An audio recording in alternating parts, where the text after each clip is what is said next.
Good afternoon.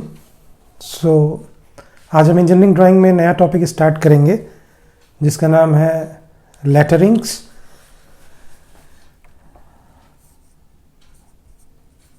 Lettering, ठीक है। तो ये बहुत ही इंपॉर्टेंट है। ये भी देखिए, जो चैप्टर्स अभी चल रहे हैं आपके इंजीनियरिंग ड्राइंग्स में वो सब बेसिक्स हैं। इन्हीं से पूरी इंजीनियरिंग ड्राइंग की जो हम पूरी स्टडी करेंगे वो इन्हीं पे बेस्ड होगी। तो ये सारी चीज़ें हमें पहले बिल्कुल क्रिस्टल क्लियर होनी चाहिए, तभी हम आगे की चीज़ें सब क्लैरिटी से समझ पाएंगे। और उसमें लेटरिंग भी बहुत ही इम्पॉर्टेंट है। बेसिकली क्या होता है, जैसे हम कहते हैं कि हमने पहले भी बात की कि इंजीनियरिंग ड्राइंग जो है it is language of engineers. तो ये भाषा है हमारी बात करने की। तो भाषा में हर चीज़ होगी, ठीक है। भाषा में जो अभी तक हम बात कर रहे हैं वो चित्रण की थी, जो हम अभी बात कर रहे थे कि हम ड्राइंग बनाएंगे, ये सब बातें कर रहे थे। अब उसमें कुछ राइटिंग चीज़ें भी होंगी जिसको लेटरिंग कहेंगे। हम राइटिंग कैसे करेंगे, हम लिखेंगे कैसे कोई चीज़ अगर लिखनी है तो, क्योंकि लिखने में भी बहुत सारी आती हैं। जैसे डायमेंशनिंग है, डायमेंशनिंग करना है, हमको डायमेंशन देना है ना, मेजरमेंट की कौन सी साइड कितनी बड़ी है, किसकी लंबाई कितनी है, तो उसका नंबर हम देते हैं। उसको किस तरह से लिखा जाएगा, क्या उसका स्टाइल होगा, ठीक है, वो सारी बातें इसमें की जाती हैं। डायमेंशनिंग करनी होती है, प्लस कुछ लीजेंड्स लिखने होते हैं। जैसे कि हमने कोई ड्राइंग बनाई, उसमें ऑब्जेक्ट हमने देखा कि जैसे ऑब्जेक्ट जो हम बना रहे हैं उसमें हो सकता है उसका कुछ पार्ट वुडन हो, कुछ पार्ट मेटालिक हो, कुछ पार्ट ऐसा है जिस पे पेंट करना है, कुछ पार्ट ऐसा है जिस पे पेंट नहीं करना है। तो ये सारी स्पेसिफिकेशन हम ड्राइंग्स में भी देते हैं, बताते हैं हम कि ऐसा करना है। सेक्शंस होते हैं कि यहाँ से कट करके दो पार्ट में है, ये इसको जोड़ना है, नट एंड बोल्ट्स लगे हैं। और ये सारा कुछ ड्राइंग पे पॉसिबल हो या उसके अलग से पॉसिबल हो। कभी हम ड्राइंग शीट पे ही, ड्राइंग के ऊपर ही जगह जगह बना बना के लीजेंड्स लगा के लिख देते हैं, या अलग से हम बाहर किनारे एक लीजेंड बॉक्स होता है, लीजेंड टेबल होता है जिसमें हम सारी चीज़ें यहाँ नंबरिंग कर देते हैं। जैसे कि आप मैप में देखे होंगे, है मैप्स में आपने देखा होगा, है ना, लीजेंड्स जो, जैसे आपने मैप में देखा होगा कि मैप्स होते हैं। मैप्स में एक साइड में किनारे आपको सारी चीज़ें लिखी होती हैं कि पैमाना भी दिया रहता है। कई जगह ऐसा दिया रहता है उसमें, अगर जैसे मैप में आपको बताना है कि कहाँ कहाँ पे मौसम ठंडा है, कहाँ है टेम्परेचर स्केल्स, तो आप देते हैं कि रेड कलर से जितने शेड किए हुए हैं वो सब आप यहाँ बताते हैं कि उसका टेम्परेचर यहाँ से यहाँ तक है। तो बेसिकली उसी को जो किनारे जो लिखा जाता है, जो टेबल बना के समझाने के लिए कि यहाँ क्या है ड्राइंग में, उसी को लीजेंड्स कहते हैं, ठीक है। तो इन सारी चीज़ों को लिखने के लिए फिर टाइटल ब्लॉक नीचे बनाया जाता है, वो भी आपको बताया गया ड्राइंग शीट वाले में। तो टाइटल ब्लॉक बनाया जाता है। ये सारी चीज़ें जो लिखनी है, तो लिखाई का जो काम है वो हमारा एक स्टैंडर्ड तरीके से होता है, ठीक है। क्योंकि आपका जो लिखना है, ये ड्राइंग जो है इंजीनियर्स की है। हम इंजीनियर्स हर काम नाप तौल के करते हैं। कोई भी चीज़ बिना मेजरमेंट के, बिना लॉजिक के नहीं की जाती। तो हम सब कुछ लॉजिक बिठाते हैं, मेजरमेंट करते हैं, तब बताते हैं कि हम कितना लिखेंगे। हमारे यहाँ इंजीनियरिंग में इवन वर्ड्स की लंबाई चौड़ाई सब कुछ देखिएगा आप इसमें डिफाइन की जाएगी, है ना। हम सब कुछ नाप तौल के लिखेंगे कि क्या लंबाई चाहिए, क्या चौड़ाई चाहिए।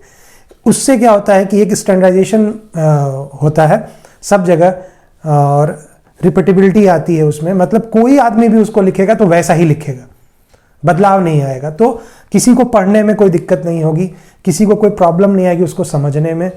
वरना क्या है, डॉक्टर के पर्चे की तरह तो नहीं लिखना है ना। आपने ड्राइंग बहुत अच्छी बनाई, बहुत खूबसूरत इंजीनियरिंग ड्राइंग, स्केल, ड्राफ्टर सब कुछ यूज़ करके आपने लिखा, और जो लिखने वाला काम है वो आपने, कोई उसकी नॉलेज नहीं है, आपने ऐसे ही लिख दिया, तो बात वही हो गई ना कि इतनी खूबसूरत चीज़ पे आपने धब्बा लगा दिया। और कोई ऐसा बच्चा होता है जल्दी जल्दी में वो डॉक्टर की तरह लिख दिया, जैसे डॉक्टर पर्चा लिखता है दवाई का, तो फिर तो समझता ही रह जाएगा कि यहाँ क्या डायमेंशनिंग लिखी है, क्या चीज़ लिखी है। तो ये ना हो, इसलिए हमने एक स्टैंडर्ड बनाया है। उसको हम लेटरिंग में इस चैप्टर में पढ़ेंगे कि क्या स्टैंडर्ड है, कैसे लिखा जाता है, क्या स्टाइल्स हैं उसके, क्या क्या तरीके हैं उसके लिखने के, लंबाई चौड़ाई कितनी रखनी है, और उसकी प्रैक्टिस भी करनी होती है, ठीक है। तो ये पूरा चैप्टर इसमें हम देखेंगे, और ये स्टैंडर्डाइजेशन देखेंगे कि क्या इसमें हम करते हैं, ठीक है। अब बात ये होती है कि एग्जाम में भी कई बार आपसे डेफिनेशन भी पूछ सकता है ना। तो डेफिनेशन के लिए अगर आपसे कोई कहे कि डेफिनेशन क्या हो सकती है इसकी, तो आप बोलेंगे कि the art of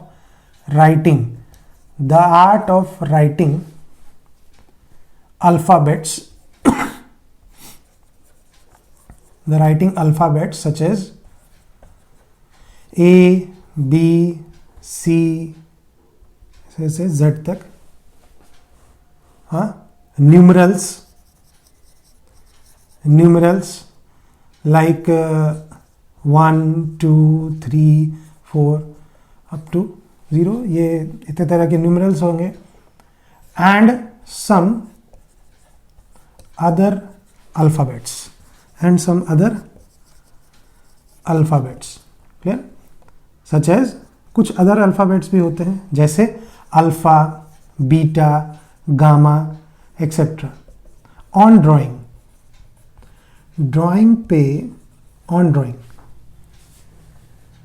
is called lettering. ठीक है, लिखने का तरीका, ड्राइंग पे इन सारी चीजों को लिखने के तरीके को ही हम लेटरिंग कहते हैं। आर्ट ऑफ, किस खूबसूरती से लिखेंगे, इसका जो आर्ट आपको सिखाया जाएगा। अल्फाबेट्स ABCD Z तक 1 2 3 4, सम अदर अल्फाबेट ये भी यूज होते हैं कभी कभार, आपने देखा होगा alpha, beta, gamma, delta, phi, कई सारी चीजें होंगी, एंगल्स, थीटा, ये सारी चीजों को ड्राइंग पे लिखने के तरीके को ही हम लेटरिंग कहते हैं। बात समझ में आ रही है? तो basically art of writing alphabet is drawing. तो ये डेफिनेशन हो गई। ठीक है, बात समझ में आ रही है? अब आपसे पूछ सकता है कि requirements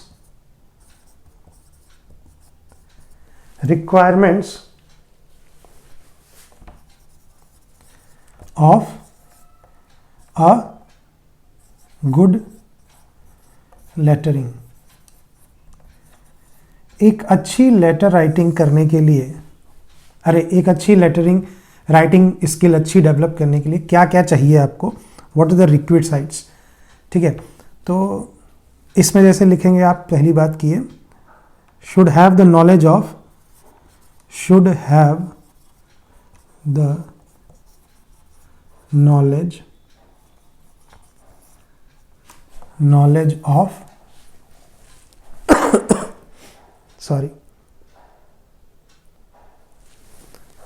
general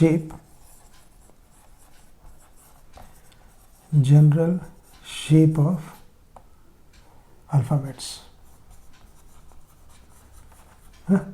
general shape of alphabets। अब इसका क्या मतलब है जनरल शेप ऑफ अल्फाबेट्स? आपको अजीब सा लग रहा होगा कि ये क्या चीज बताना, जनरल शेप ऑफ अल्फाबेट, ये तो हमको पता है। नहीं, बेसिकली क्या है कि हमें एग्जैक्टली नहीं पता, हम यूज उसको करते हैं, और जो हम करते हैं वो सही भी, ऐसी कोई बात नहीं है, क्योंकि उसके स्ट्रक्चर पे इतना ज़्यादा इंपॉर्टेंस नहीं रखती है, उसके कई सारे डिज़ाइंस हैं। बट जो इंजीनियरिंग ड्राइंग में है उसका जनरल शेप, स्पेशली जिससे वो आया है, वो हमें ध्यान में रहना होगा। जैसे मान लीजिए कि बहुत लोग आप देखते हैं, कई लोग ए ऐसे बनाते हैं, ठीक है, कई लोग ए ऐसे करके बनाते हैं, है ना। कई लोग ए का बनाने का तरीका और भी बहुत सारे लोगों का अलग अलग है, कई लोग ऐसे करके बनाते हैं, ठीक। तो अलग अलग तरीके हैं आपके ए बनाने के, ठीक है। बट जो इंजीनियरिंग ड्राइंग में जो फॉलो किया जाता है उसको बनाने का तरीका कि ये सर्कल से बन के आया है, आपको एक सर्कल खींचना है ऊपर और नीचे भी। तो इंजीनियरिंग ड्राइंग हर चीज को एक्यूरेसी पे लेके चलती है कि what is the structure of that, ठीक है ना। अब आप अपनी राइटिंग में कैसे भी बना दीजिए, बट जो उसका एग्जैक्ट जनरल शेप है वो आपको पता होना चाहिए, ठीक है। तभी आप अच्छी लेटरिंग जो स्टैंडर्ड बनाया गया है उसके हिसाब से कर पाएंगे। कुछ भी आप बना दें तो ज़रूरी नहीं है। कई बार ऐसा होता है कि हम ये वर्ड्स ऐसे लिखते हैं कि लोगों को नहीं समझ में आते। मेरे में भी हो सकता है ऐसा कुछ, जो कि आपको ना समझ में आए कि मैंने वो कौन सा वर्ड यूज़ किया, कौन सा लिखा है ना। जैसे यहीं देखिए, वो तो आपको वर्ड लिख दिया तो पता चल गया, वरना इसको कोई ई पढ़ेगा क्या? नहीं, वो आपको पता है कि हाँ वहाँ ई होता है, स्पेलिंग आपको भी अंदाजा है तो ई होगा, वरना ई ऐसे नहीं बनाया। तो बट ड्राइंग में ऐसा नहीं है, ड्राइंग में आप ऐसा नहीं कर सकते, ठीक है ना। तो should have the knowledge of general shape of the alphabet, ठीक है, knowledge of knowledge of sorry, knowledge of composition of alphabet, composition of alphabet, है ना। अब कंपोजिशन भी एक चीज होती है, जैसे मान लीजिए कि कैसे वो चीजें बनी हुई हैं। जैसे नॉर्मली केसेस में हमको क्या होता है, हमको बोला आर लिखने के लिए, हमने लिख दिया, ठीक है। अब ध्यान रखिए कि इंजीनियरिंग ड्राइंग में उसको क्या बनाया जाता है कि कंपोज हुआ है पी से, तो आप पहले पी बनाइए कंप्लीट, और उसके बाद जो इसका सेंटर होता है, इस सर्कल का जो सेंटर है, उस सेंटर से रेडियली आउटवर्ड बाहर एक लाइन जाएगी। रेडियली एक रेडियस, कोई सर्कल है उसका सेंटर से अगर कोई आप लाइन ऐसे बाहर खींचते हैं तो ये सब रेडियल लाइंस होती हैं। तो इस तरह की लाइन सेंटर से बाहर आती है, बट वो सेंटर से नहीं स्टार्ट करनी है उस सर्कल के बाहर से। ये तरीका होता है। तो ये कंपोजिशन है उसका कि कैसे वो बना है, वो पी से बना हुआ। तो कंपोजिशन भी आपको एग्जैक्ट पता होना चाहिए, शेप एग्जैक्ट पता होना चाहिए, ठीक है। नेक्स्ट जो है वो है knowledge of general order, knowledge of general order and direction each alphabet. Order और डायरेक्शन, देखिए इंजीनियरिंग ड्राइंग में ये भी मायने रखता है कि आप चीज़ों को बना कैसे रहे हैं, उनका ऑर्डर क्या है बनाने का। अब जैसे मान लीजिए कि आपको बोला गया कि आपको ई ड्रॉ करना है, तो देखिएगा ध्यान से, ई को भी ड्रॉ करने के उसने तरीके डिफाइन किए हैं कि पहला स्ट्रोक आप एक वर्टिकल लाइन खींचेंगे टॉप टू बॉटम, ना कि नीचे से ऊपर। उसके बाद आप बॉटम से सबसे नीचे वाली लाइन ऐसे खींचेंगे, ठीक है। देन उसके बाद ऊपर वाली लाइन, देन उसके बाद मिडिल लाइन, तो ये ई कंप्लीट होगा, ठीक है। तो ये स्टेप बाय स्टेप उसने बताया, ये इसका ऑर्डर है, जनरल ऑर्डर, ये ऐसे ही बनाया जाना चाहिए, ठीक है। और उसमें ये जो होगा सबसे लंबा होगा, फिर इससे थोड़ा सा कम ये होगा और सबसे कम ये होगा, ठीक है। ऐसे ही टी में बहुत सारे लोग टी बनाने के लिए ऐसे कर देते हैं, उसका भी सिस्टम ऑर्डर क्या बनाया कि पहले हॉरिजेंटल लाइन खींचे फ्रॉम लेफ्ट टू राइट, और उसके बाद फ्रॉम टॉप टू बॉटम इसको खींचना है। तो हर चीज वहां डिफाइन है, ये भी बहुत जरूरी होता है। उसका कुछ कारण है कि वो कहाँ फेंट होना चाहिए, कहाँ पे क्या नहीं होना चाहिए, वो बहुत सारी जरूरत चीजें। जैसे क्या होता है कि आप अगर ऐसे बना रहे हैं तो देखिए क्या हो रहा है, कभी इधर ज्यादा इधर कम, ये सब चीजें नहीं माने। और जब आप पूरा हॉरिजेंटल ऐसे बना के और आप यहां से स्टार्ट करेंगे, तो एक बार जब आप पेन रखने जा रहे हैं तो आप थोड़ा सा अंदाजा लगा कि मिडिल में रखेंगे, ठीक, और छूटेगा नहीं, वो टच होगा उसमें। कई बार क्या हुआ, कई लोग ऐसे बना के ऐसे मार दिए, ऊपर चला गया, तो भी दिक्कत है। तो वो जो भी चीजें सोच के बनाई गई हैं, उसका ऑर्डर बनाई गई हैं, वो बहुत ही इंपॉर्टेंट है और उसका पता होना चाहिए। दूसरा डायरेक्शन, अब आपको कहा गया ई ऐसे बनाने के लिए, किसी को डायरेक्शन का एग्जैक्टनेस नहीं है, बात छोटी है, वो आप करते आ रहे हैं, बात अलग है, बट आपने डायरेक्शन उल्टा कर दिया, ठीक है ना।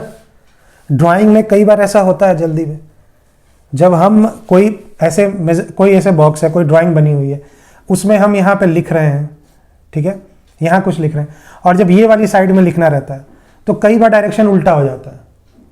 और ये कई बार होता है, बी और डी में बहुत लोगों को होता है, छोटे में आपको भी होता होगा, बी को डी, डी को बी बना देते हैं बच्चे। तो ये सब डायरेक्शन की बात है, ये भी सारी चीजें बिल्कुल क्लियर होनी चाहिए, ठीक है, हर चीज में।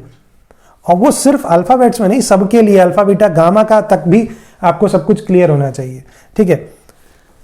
ओके, नेक्स्ट चीज है knowledge of measurement, measurement of alphabets,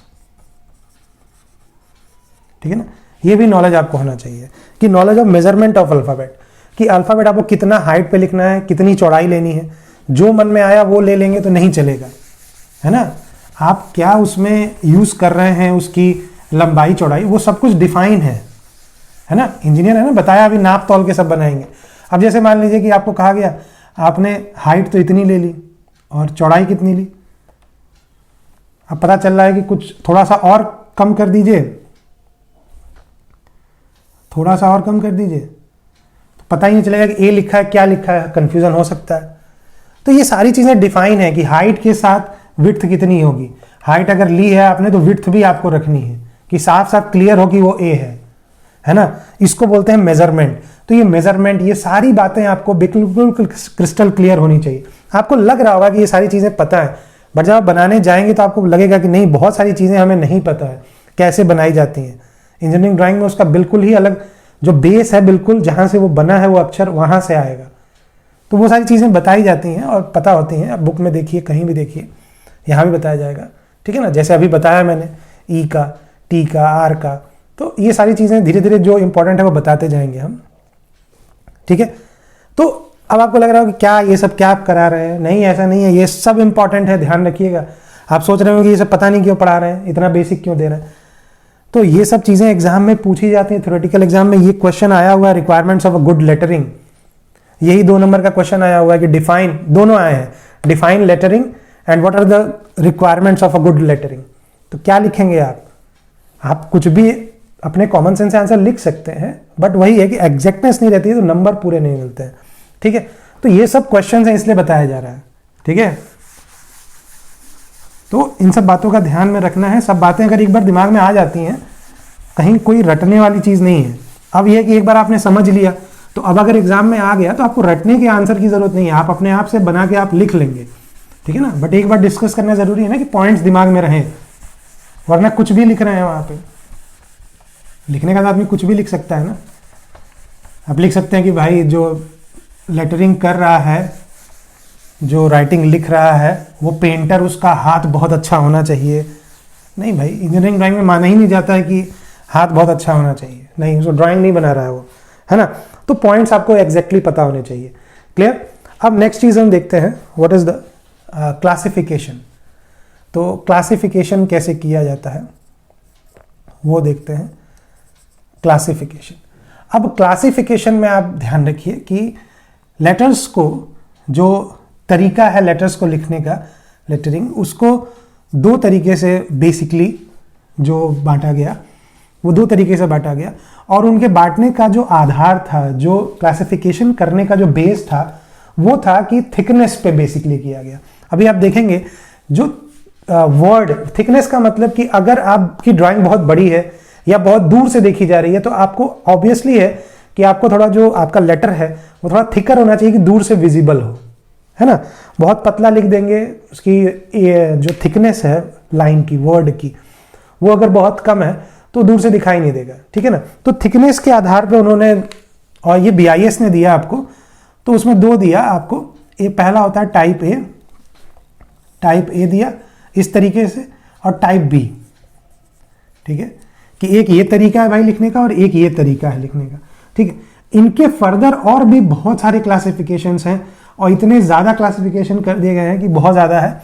broad आप टाइप A, टाइप B, ठीक है। उसके बाद इसमें जो बेसिकली आपको देखना है वो हम देख लेते हैं। एक होगा, पता है आपको भी कि अल्फ़ाबेट्स में तो कैपिटल और एक स्मॉल, तो यहाँ भी वह दोनों चीज़ें होंगी, कैपिटल और इधर स्मॉल, क्लियर। तो ये दोनों बातें होंगी, capital small, capital small, type A, type B। और भी बहुत सारी चीज़ें हो सकती हैं। लेटर वर्टिकल लिखे हैं, लेटर वर्टिकली लिखे हैं, या आपके इंक्लाइंड लिखे हैं, है ना, इंक्लाइंड, वर्टिकल, ये सब भी होता है ना। ये सब भी फर्दर इसको और क्लासिफाई किया जाता है। स्ट्रोक्स होते हैं, double stroke letters, single stroke letters, वो सब भी इसमें इसी के फर्दर और क्लासिफिकेशन आप कर सकते हैं एक ही का, है ना। फिर और भी बहुत सारी चीज़ें होती हैं, और भी कई स्टाइल्स होते हैं, वर्टिकल इंक्लाइंड के अलावा स्टाइल्स अलग अलग होते हैं, वो भी बट वो सारी चीज़ें अलग अलग हैं, वो एक एक करके हम धीरे धीरे पढ़ते जाएंगे। ब्रॉडली क्लासिफिकेशन में आप ये लिख दीजिए, कोई दिक्कत नहीं है, ठीक है, क्लियर। तो और टाइप A, टाइप B को एग्जैक्टली कैसे पता किया जाता है वो हम आगे अभी देखेंगे, उसमें बात करेंगे तो पता चल जाएगा एग्जैक्टली आपको कि टाइप A और टाइप B का मतलब क्या है, ठीक है ना। तो क्लासिफिकेशन के बारे में कोई बहुत ही वो नहीं है, क्लासिफिकेशन बहुत तरीकों से किया जाता है, आधार बहुत कुछ हो सकता है। स्टाइल के आधार पे करें तो अलग होगा, वो हम धीरे धीरे एक एक करके बताते जाएंगे, ठीक है। नेक्स्ट जो हम देखते हैं वो है डिफरेंट मेजरमेंट्स। डिफरेंट मेजरमेंट्स इन लेटरिंग, लेटरिंग में डिफरेंट मेजरमेंट्स क्या होंगे वो हमें देखना है। अब देखिए मेजरमेंट का क्या मतलब है कि लंबाई चौड़ाई कुछ होनी चाहिए, ठीक है ना, लंबाई चौड़ाई, तो उसकी कुछ हाइट होगी, कुछ विड्थ होगी, कुछ थिकनेस होगी, और भी बहुत सारी चीजें होंगी। तो जो बेसिक चीजें हैं पहले हम उसको डिस्कस कर लेते हैं, ठीक है। बेसिक चीजें जो BIS ने हमको दी हैं, ब्यूरो ऑफ इंडियन स्टैंडर्ड, जिन्होंने लेटरिंग का स्टैंडर्ड भी डिफाइन किया है, तो उसमें पहली चीज जो आपकी आएगी वो आएगी हाइट, ठीक है। पहली चीज जो आएगी वो है हाइट, क्लियर, हाइट। दूसरी चीज आएगी आपकी थिकनेस ऑफ लाइंस, ठीक है। और जो उसके बाद एक और बेसिक चीज क्या होती है, विड्थ, भाई चौड़ाई कितनी है, ये सारी बातें हैं, ठीक है। तो इसको हम देखेंगे कि कैसे क्या क्या किया गया है, क्लियर। तो अब देखते हैं हाइट जो होती है वो है, उसको डिनोट करते हैं हम H से, ठीक है। हाइट को हम डिनोट करते हैं स्मॉल h से, हाइट H से फॉर्म है तो H। Thickness of line, line का थिकनेस का मतलब है कि जैसे मान लीजिए कि कोई हमने लेटर लिखा, तो ये जो अक्षर जो हम लिख रहे हैं इसको लिखने के लिए हम लाइन यूज कर रहे हैं ना, ये लाइन कितनी मोटी है, कितना मोटा लिखा है, जैसे ये और ये वाला देखिए है दोनों A, बट इसका थिकनेस ज्यादा है ना। तो थिकनेस ऑफ लाइंस को जिसे डिनोट करते हैं उसको हम बोलते हैं स्मॉल d, ठीक है। विड्थ को आप फिर W से ही डिनोट कर लीजिए। देखिए ये डिनोशन है, आप कुछ भी चेंज कीजिए कोई फर्क नहीं पड़ता है, ठीक है। बात समझ में आई। तो height H, thickness of lines, width, ये चीजें होती हैं। अब इसमें जो डिफाइन किया गया, देखिए हम आपको बताते हैं। हाइट में जो स्टैंडर्ड हाइट्स हमारे BIS ने हमको प्रिस्क्राइब की है, उसको याद करने का तरीका कैसे है, दो चीजें पहले लिखनी है आपको, 2.5 एंड 3.5, ठीक है। अगला जो इसका अलाउड है हाइट, वो अगला लिखने के लिए आपको इसके पहले वाले का डबल करना है, ये याद रखने का तरीका है, ठीक है। पहले जो जिसके बाद आपको लिख रहे हैं, यहां आपको अगला लिखना है तो इसके पहले वाले का डबल, इसके पहले कौन है 2.5 और इसका डबल 5। अब इसके बाद लिखना तो इसके पहले वाले का डबल 3.5 का डबल 7, इसके पहले वाले का डबल 5 का डबल 10, ठीक। इसके पहले वाले का 7 का डबल 14, अब इसके पहले वाले का डबल 20, यहां आगे खत्म होता है।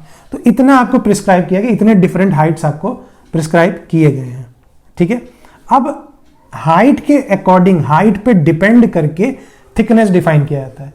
देखिए एक तो कोई बेसिक चीज होगी, और क्योंकि हम इंजीनियर्स हैं तो हम हर चीज को रिलेटिव बताते हैं, जिससे याद करने में, समझने में, स्टैंडर्डाइजेशन करने में आसान रहता है। वरना हम हाइट का अलग नंबरिंग दे दें, थिकनेस का अलग नंबरिंग दे दें, जैसे इसमें नंबरिंग दिया वैसे ही थिकनेस का अलग अलग दे दें, वैसे ही विड्थ का अलग अलग दे दें, तब तो हालत खराब हो जाएगी।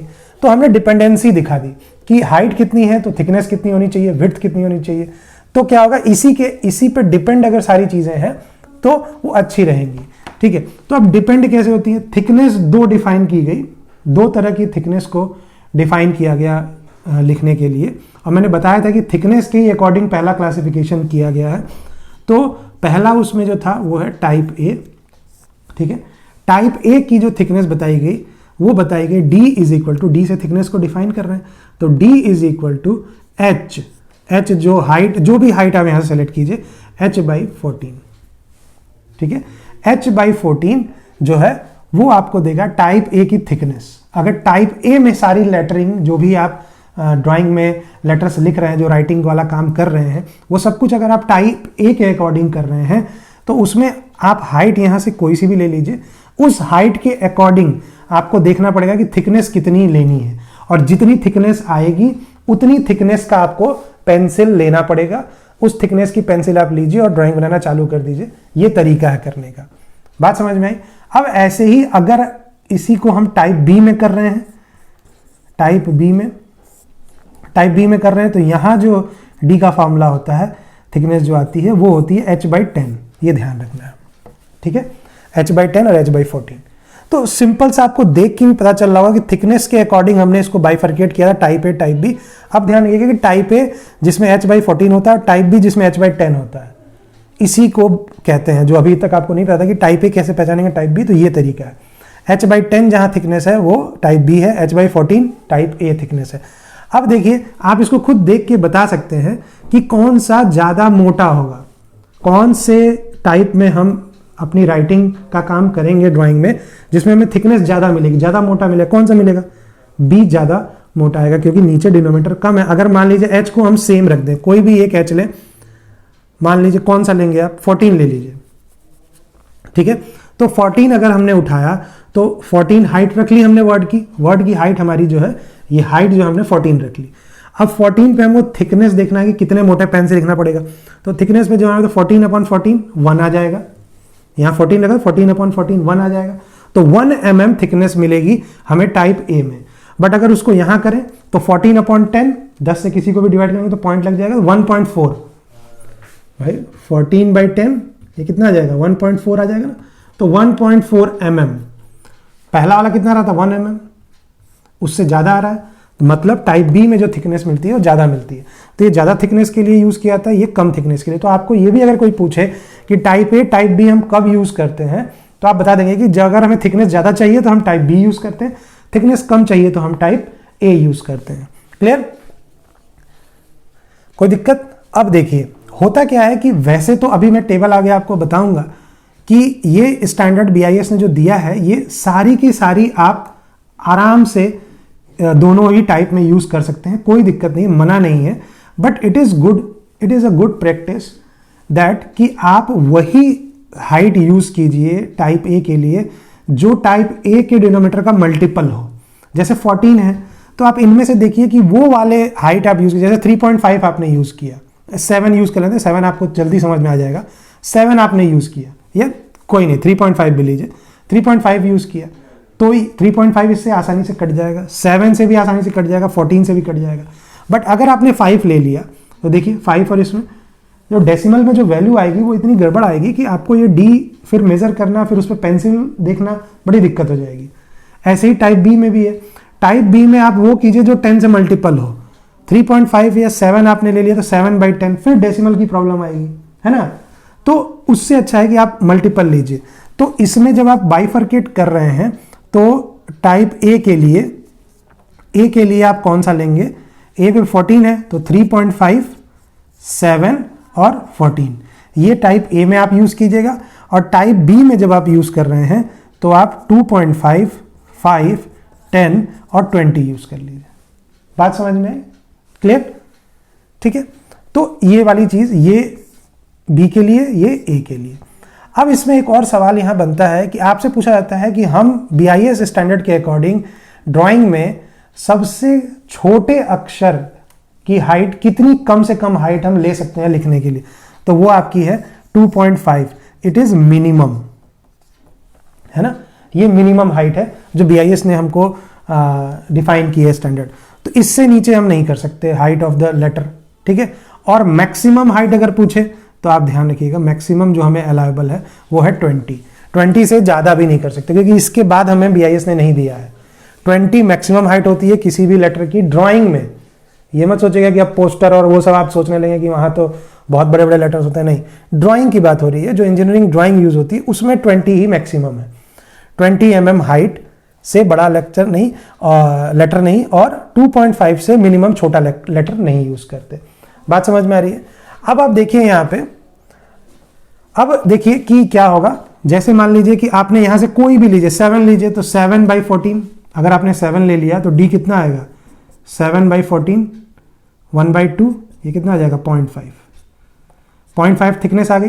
तो अगर आप 7 लिए हैं हाइट टाइप ए में तो आप 0.5 mm के पेन्स आप यूज करते हैं। 0.5 आपको पेन के एड्स आते हैं, सेलो ग्रिपर 0.5 निब। तो वैसे ही आप पेंसिल भी आती हैं, मैकेनिकल पेंसिल्स आप बोल सकते हैं, ड्राइंग पेंसिल्स बोल सकते हैं, मैकेनिकल पेंसिल कोई भी यूज़ कीजिए। तो उसमें कई में तो ग्रेड आते हैं कि हाँ कितने उसकी है, 0.5 की है कि कितने की है। या अगर नहीं है तो आप उसको शार्पन करके सैंड पेपर पे उसका आप थिकनेस बना सकते हैं, ठीक है।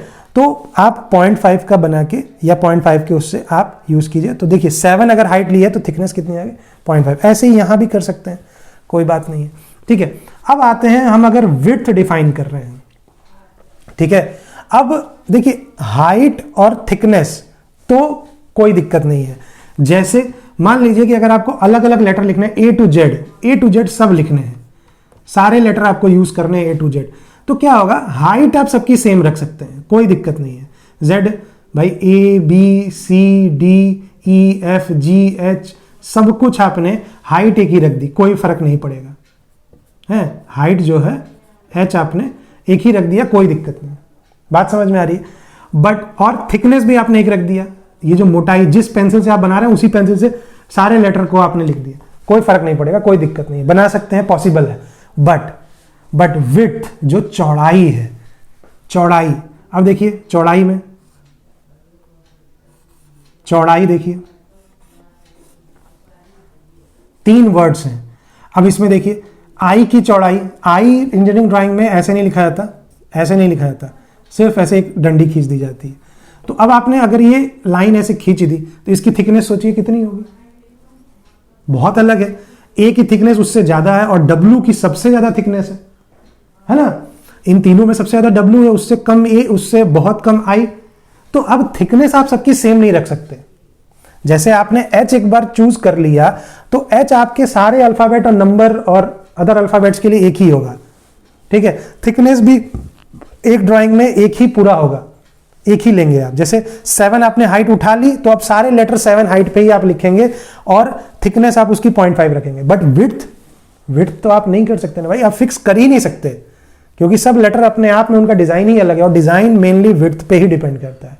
हाइट तो आप सबकी सेम रख सकते हैं, देखिए हाइट सबकी हम सेम रखें, बट विड्थ सबकी अलग अलग है।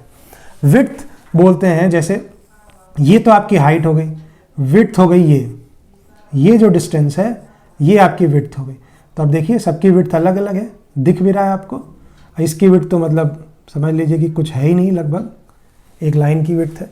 तो सबकी विड्थ अलग अलग है। तो विड्थ को कैसे करेंगे, तो ध्यान रखिएगा, विड्थ को हमने 7, जितने भी हमारे अल्फाबेट्स हैं 26, उनको 7 डिफरेंट कैटेगरीज में बांटा गया है, 7 डिफरेंट कैटेगरीज में बांटा गया है। और उसको करने का तरीका क्या है मैं आपको बताता हूं। देखिए इसमें जो तरीका है वो है उसमें उसको बोलते हैं विड्थ, डब्ल्यू की वैल्यू, और डिस्क्रिप्शन, है ना, डिस्क्रिप्शन कौन सा वर्ड होगा। तो अगर ये आप देखेंगे इसको 7 कैटेगरीज में बांटा गया है, 7 कैटेगरीज में, तो 1 2 3 4 5 6 7, ठीक है।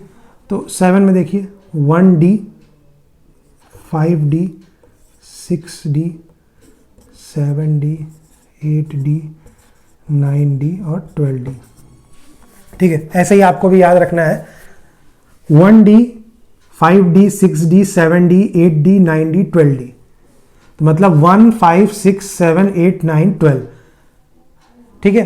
तो ये जितना नंबर से ये डी मल्टीप्लाई होता है, जो थिकनेस आपने निकाल रखी है उसी के मल्टीपल में ये सारे आएंगे। 0.5 अगर आपका डी है, तो अब इसमें देखना है कि 1D में कौन अल्फाबेट्स 26 है उसको बांटा जाएगा। इसमें 1D में कौन सा आएगा, 2D में कौन, 5D में कौन सा आएगा। अब देखिए 1 के बाद सीधे 5 आता है, ये ध्यान रखिएगा। और वो क्यों आता है उसका आपको अभी वर्ड से पता चल जाएगा, क्योंकि आई अकेला ही एक छोटा सा है, उसके अलावा सारे वर्ड जो हैं उनकी थोड़ी चौड़ाई ज्यादा होती है, ठीक है। आई ही एक है जो सीधे 1 होता है, उसके बाद सबको 5D तक जाना पड़ता है।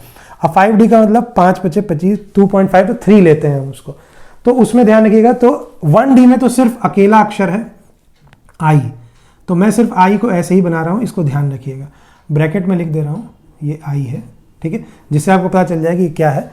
बट वो उस तरह से नहीं बनाया जाता, इसलिए मैं नहीं लिख रहा हूं, ये है आई। अब 5D में जो आपको बनाया जाता है वो होता है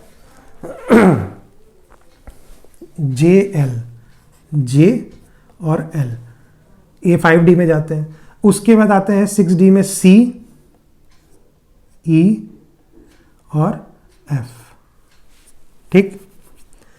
अब 7D को हम थोड़ा छोड़ेंगे क्योंकि 7D जनरल होता है, ये जो बचेंगे अल्फाबेट्स उन सबके लिए 7D होगा। हम आगे का 8D का देखते हैं। तो 8D में कौन कौन से होते हैं, 8D में A, Q, V X और Y, AQ V X I, ये 8D में आते हैं। 9D में आपका आता है second last capital, second last big M, 9D में जो दूसरे नंबर पे सबसे ज्यादा चौड़ाई वाला अक्षर है M, और सबसे ज्यादा जो चौड़ाई होता है वो M से भी ज्यादा, वो है W, ठीक है, वो 12D में जाता है। अब ये सारे तो आपके बाइफर्केट हो गए, इसके अलावा जो बचे, जितने भी बचे वो सारे के सारे इसमें आ जाएंगे। करीब 13 बचेंगे मेरे हिसाब से, 2 3 3 6 9 2 11 2 13, हाँ 13 बचेंगे। अब वो 13 देखते हैं कौन से, A B नहीं है, C हो गया, D नहीं है, A B C B D, A B C D E F G नहीं है, H नहीं है, I हो गया, J हो गया, K नहीं है, L M हो गया, N नहीं है, O नहीं है, P नहीं है, Q है, R नहीं है, S नहीं है, T नहीं है, U नहीं है, और Z। 3 3 6 9 12 13, ठीक है ना। तो 13 लेटर्स जो हैं वो आपके इसमें हैं, और इसमें देखिए 5 हैं, इसमें 3, इसमें 2, इसमें 1, इसमें 1, इसमें 1। तो इस तरीके से आपको याद रखना है। तो ये थिकनेस, क्योंकि मैंने आपको बताया कि हम थिकनेस सबकी एक नहीं रख सकते, तो ये उसका स्टैंडर्ड है। बात समझ में आई? ये BIS ने हमको डिफाइन किया हुआ है कि कौन से अक्षर को किस स्टैंडर्ड में रखना जाएगा। अब आप इसमें देखिए 9D, D कितना आया 0.5, तो 9 5 या 45, 4.5, तो 4.5, बट इसको राउंड फिगर में 5 लेते हैं हम, ठीक है। अगर 7 हाइट है हमारी, 7 हाइट पे 0.5 थिकनेस आई थी ना, 7 हाइट हमने ली है अक्षर की, तो M की हाइट तो 7 होगी, और जो विड्थ आएगी वो यहाँ से 9D आएगी, और 9D का मतलब 9 5 या 45 5 आएगी, तो 7:5 में हम M को लिखते हैं। 12D अगर लेंगे तो 12 25 60, 6 में आएगा ये, M से भी थोड़ा ज़्यादा, ये 6 में जाएगा, ठीक है। ऐसे ही आप सबको देख सकते हैं। तो ये है पूरा आपका तरीका, विड्थ और सारा कुछ, हाइट, थिकनेस और विड्थ एक वर्ड के लिए, पर्टिकुलर किसी भी वर्ड में आप कैसे उसको लिखेंगे उसके लिए ये है। बात समझ में आई? तो ये BIS ने डिफाइन किया हुआ है, ठीक है। ये पर्टिकुलर वर्ड की सारी मैं एक्सप्लेनेशन दे रहा हूं, ठीक है ना। Different measurements of in lettering, measurements of, है ना, अल्फाबेट्स। तो अल्फाबेट की क्या मेजरमेंट है उसकी बात ये सारी बताई गई कि उनकी थिकनेस कितनी होगी। अल्फाबेट में 3 चीजें आप बताएंगे, एक तो उसकी हाइट, उसकी विड्थ और थिकनेस। अगर ये 3 चीजें आपको पता है तो आप कोई भी अल्फाबेट ड्रॉ कर सकते हैं, कोई प्रॉब्लम नहीं है, ठीक है। ये बात ध्यान रखिएगा, ठीक है। वाइवा में कई बार पूछा जाता है कि कितनी किसी भी वर्ड को पूछ दिया जाएगा तो आपसे पूछा जाएगा कि विड्थ कैसे डिफाइन की जाती है। तो ज़रूरी नहीं है कि आपको ये सारा याद रहे, ठीक है। हो सकता है कि आप भूल जाएं, बार बार करेंगे तो याद हो जाएगा, ऐसी कोई बात नहीं है, 2-4 बार लिख लेंगे तो। बट अगर नहीं याद आता है तो आप बताइए कि सर 7 कैटेगरीज में टोटल 26 अल्फाबेट्स को 7 डिफरेंट कैटेगरीज में बांटा गया है, ठीक है। और 7 कैटेगरीज उनके अलग अलग विड्थ को डिफाइन करती हैं, क्योंकि सबकी विड्थ हम एक नहीं रख सकते, ठीक है। और वो होती है, ये तो आप बता ही सकते हैं कि 1D 5D 6D 7D 8D 9D 12D, और D डिपेंड करता है H पे, दैट इज H/14 और H/10 type A type B के लिए। वो समझ जाएगा कि हाँ आप क्या कहना चाहते हैं। जरूरी नहीं है, आप कह भी सकते हैं कि हाँ सर मुझे सारे अल्फाबेट्स नहीं याद है कौन से किस में, बट आई नो दैट कि उन 26 को 7 डिफरेंट कैटेगरीज में बांटा गया है। उन 26 अक्षरों को 7 डिफरेंट, ये 7 है ना, अलग अलग 7 कैटेगरी में बांट दिया गया। ये कौन से किस में जाएंगे, जिसमें सबसे ज्यादा 7D पे यूज किया जाता है, ठीक है ना, क्लियर।